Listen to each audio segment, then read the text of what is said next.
What's up, y'all? It's your girl Amanda, and we are back with another episode of Mandy's Entertainment Reviews. This is episode 12.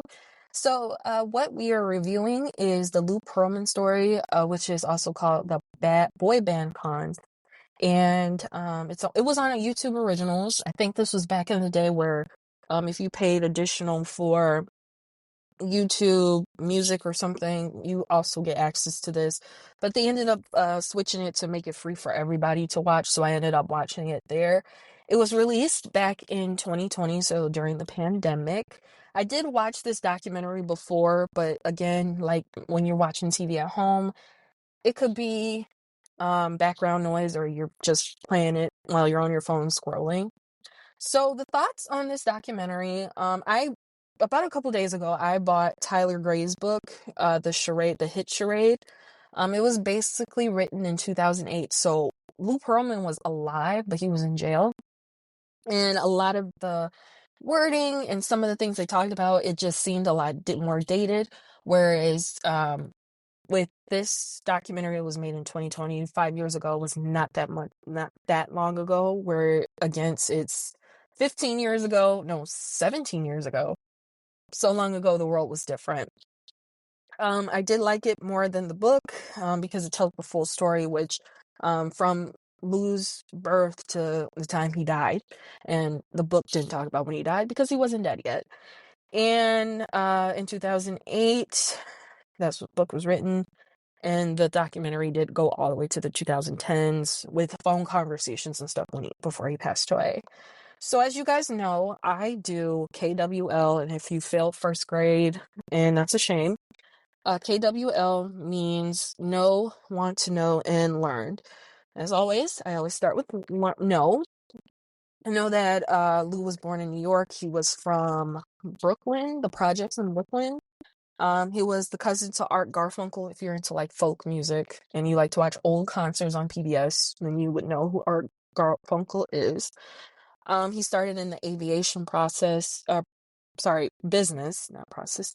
He was in the aviation business. He had transcontinental planes, which did not exist. It was only for costume. And did you know that the plane in Aaron Carter's Saturday Night video that came out in like 2005 said transcontinental business? That wasn't real. That was just for costume. It was a video. It was a music video. He discovered NSYNC, Backstreet Boys. Here's a throwback for you: O-Town and LFO. LFO and O-Town, they were not as big as NSYNC and Backstreet Boys. Probably had a couple hits here and there, but they kind of disappeared off the face of the earth. I knew that he pinned both NSYNC and Backstreet Boys against each other. And if he did that, how did it get to like normal people? Because I still have arguments about who's better, NSYNC or Backstreet Boys. Me, I'm an NSYNC girl because I've been riding with Justin Timberlake for like 25 years. So how did that like kind of spill over to like the everyday person? He did manage Aaron Carter, as I stated before, the Saturday Night video. If you watch like the beginning of that video where Aaron wakes up the guy behind the tour bus wheel, that's Lou Pearlman. NSYNC sued him, for money stuff, and that inspired their No Strings Attached video or named of the album. He scammed a lot of people investing in the transcontinental business or whatever. He created Making the Band, and yes, before it was something before Diddy, and Diddy took over and basically hip hopped it up. But he was the original creator of Making the Band. He was arrested for Ponzi scheming. Again, going back to scamming people. They found him in Bali. They arrested him, brought him home to America. He was in prison, and he died in prison due to cancer. What I want to know is, I want to know more details about the final days on the run. Is there any Backstreet Boys and Sync stories that no one knows? Why he chose Florida as his headquarters? Did he have any girlfriends? And is there any people he scammed that is still like, pissed off at him even though he is deceased? So as I do in all of my review episodes, my learned notes may or may not answer my questions. Doesn't matter. It's stuff I learned. So the first thing I learned is that he had a huge mansion in Florida. And when they do like a drone, when drones like go over something, you see the whole house. And that house was huge. Like I didn't see like the physical features. Like if you stand, like you look at a building, those are physical features. It reminded me from the top, it looked like 50 Cent's house that he had in Connecticut. It was that freaking big. Like, I guess NSYNC, Backstreet Boys, LFO, Old Town, Making a Man. I guess that all that money and scamming paid for that. So, he was described as charming, a big kid. Watching some of the archive video, he does give off that vibe. The reason I guess this answers why Florida was chosen as its headquarters is because of the theme parks, Disney World. There's Universal down there as well. There were a lot of singers at the time in Orlando. In 2025, are there still a lot of singers in Orlando? I'm not sure. I've never been to Orlando. So if you are from Orlando, please let me know. He would lease planes to celebrities, and one of his clients was NKOTV, New Kids on the Block. They were big back in the 80s. Like, all the kids, and they were from Boston. So, yeah. Lou Pearlman would put classifieds in the mail for a band. Uh, if it was me, I would probably be creeped out. Because, like, I watched too many crime documentaries as well. Like, I would have been so skeptical, but I guess, um, people took a chance and they joined his band. But if it was me, I'd be like, this sounds really creepy. I'm a big NSYNC fan. I had all their albums. I did not know that NSYNC was like discovered in 1995.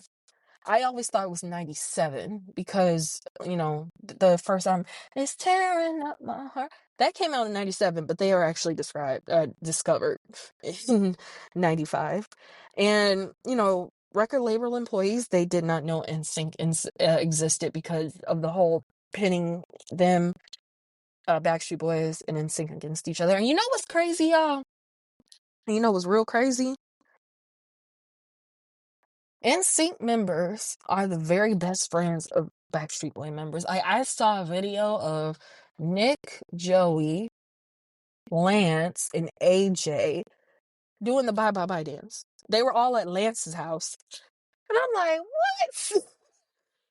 And here we are having arguments for no reason, thinking one is better than the other, but they're all friends. Like, ain't that some mess? Like it was so bad, like the whole pinning against each other that Lance said he didn't even want to be in the room with Backstreet Boy members, but look at them, they're all BFFs now. Ain't that some mess? Um, their first check, NSYNC was a $10,000 check over a Lowry Steakhouse dinner. And looking back, I guess like the economy was different back then. Like that wasn't a lot of money for them to be selling out shows and albums and stuff, and taking them to Lowry Steakhouse, and they later found out that if they were paying for it, man, I would have been mad. I would have like slapped everybody at the table. Um, this is obvious, but I kind of I found out that both groups had terrible contracts because they had lawyers look over their contracts, say, "Oh my God, this is a terrible." But I think all music industry contracts, everyone's first one was a bad one. That's my opinion because there were shows like Behind the Music, Driven, East True Hollywood Story. If you like watch it, it's a singer, rapper, or whoever. My first contract was terrible. It's obvious. It's obvious. Um, you know who's the whistleblower in finding out what Lou is doing? Brian Luttrell. Now I don't know Brian Luttrell like that, but from what I see in media, like Brian he always seemed to me like he was shy and quiet, but he was the whistleblower, like, and he was telling the other guys like what Lou was doing. So Brian Luttrell saved the day, basically. And after all that came out, that's when Lou went from charming to evil. And then there was like this story about a paper route, how he would pay like something about $500. He would like put people on payroll and give like little notes about how it was a lie. And I kind of figured that because why would you sit and write out want how people want their papers delivered? Like You're a kid. You should be like caught up in other stuff and not worried about, what people like and getting Dunkin' Donuts and stuff. Um, he was a good scammer. He scammed. He had all the docs. He had Lloyd certification. He had FDIC, AIG docs. And you know else is crazy? The same lawyer that represented Lou for his like Ponzi scheme case was the same lawyer that represented Casey Anthony, and we all know how that happened.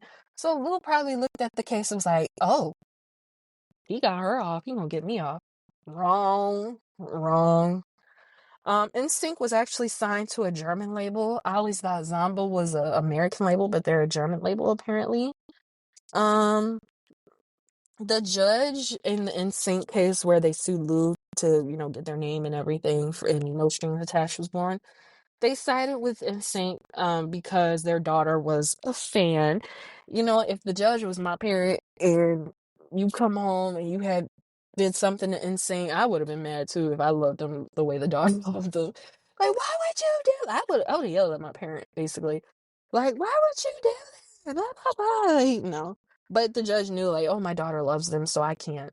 I think, I'm assuming. But yeah, but they ended up winning and they put out the album and stuff. The Backstreet Boys weren't so lucky, so NSYNC won in court, but Backstreet Boys had to give Lou a check, which is so messed up. There were other bands created like Innocence, C Note, and Take Five, which I've never heard of them. I guess they weren't as big as, NSYNC, Backstreet Boys, and O Town and LFO. I've never even seen a video from them, to be honest. Um, with the footage of the original Making the Band, it looked very plain Jane. Like, it was nothing memorable. Like, if you watch Making the Band from Diddy's era, you remember the part where they had to walk to Junior's Cheesecake. You remember the part where Q and whoever in Day 26 got into a fight. You know what I mean? So those were memorable, but nothing of like Lou Pearlman's Making the Band was memorable. Lou Pearlman was accused of being a creep, like being like massaging their shoulders, being touchy-feely. But well, the two people that said that clear as day was Ashley Parker Angel and Lance Bass. Aaron Carter was defending Lou, and he said Lou taught him how to do a diamond push-up.